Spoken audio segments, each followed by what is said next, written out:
গুরুত্বপূর্ণ অনুচ্ছেদগুলো হলো, 1 নম্বরে হচ্ছে আন্তর্জাতিক মাতৃভাষা দিবস, 2 নম্বর বই মেলা, 3 নম্বর বৈশাখী মেলা, জাতীয় পতাকা, কম্পিউটার।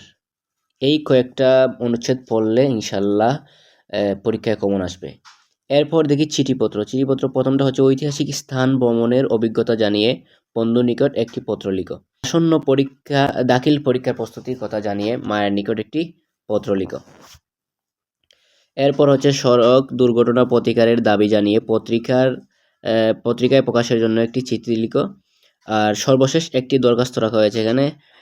দরখাস্তটি হলো, তোমার এলাকায় পাঠাগার স্থাপনের বিষয়টা উল্লেখ করে চেয়ারম্যান বরাবর একখানা আবেদন লিখো। সারাংশ দিয়েছি, একথা নিশ্চিত যে সমাজের কাজ কেবল মাতৃস্নেহের তুলনা নেই, অভ্যাস ভয়ানক জিনিস, মানুষের মূল্য কোথায়। এরপর সারমর্ম হচ্ছে, শৈশবে শম্ভুপদেশ যা হবে, কোথায় স্বর্গ কোথায় নরক, বসুমতী কেন তুমি এতই, এরপর দৈন্য যদি আসে আসুক। এই সারমর্ম এবং সারাংশের মধ্যে যে কোনো একটাকে মানে তুমি ভালোভাবে পড়বে, এরপর অন্যটা কিছু একবার করে দেখে যাবে। যদি একটা কমন না পড়ে তাহলে অপরটা কমন পড়বে, এই আর কি। এরপর ভাব সম্প্রসারণ দিয়েছি, আপনি আচরি ধর্ম শেখাও অপরে।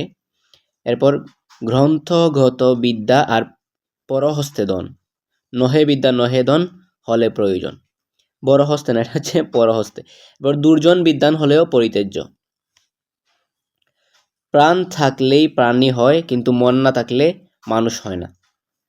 জন্ম হোক যথাযথা, কর্ম হোক ভালো, পরিশ্রম সৌভাগ্যের প্রসূতি। প্রবন্ধ, এখানে বাংলাদেশের মুক্তিযুদ্ধ, বাংলাদেশের পর্যটন শিল্প, ভাষা আন্দোলন। হ্যাঁ, এই তিনটা খুবই গুরুত্বপূর্ণ। হ্যাঁ, এরপর গুরুত্বপূর্ণ আছে এই যে মাদকাসক্তি প্রতিকার, এটা সময়ানুবর্তিতা। তো সবগুলাই তো গুরুত্বপূর্ণ। শ্রমের মর্যাদা, মানব কল্যাণে বিজ্ঞান, এরপর মাদ্রাসা শিক্ষার প্রয়োজনীয়তা, হযরত মুহাম্মদ সাল্লাল্লাহু আলাইহি ওয়াসাল্লাম।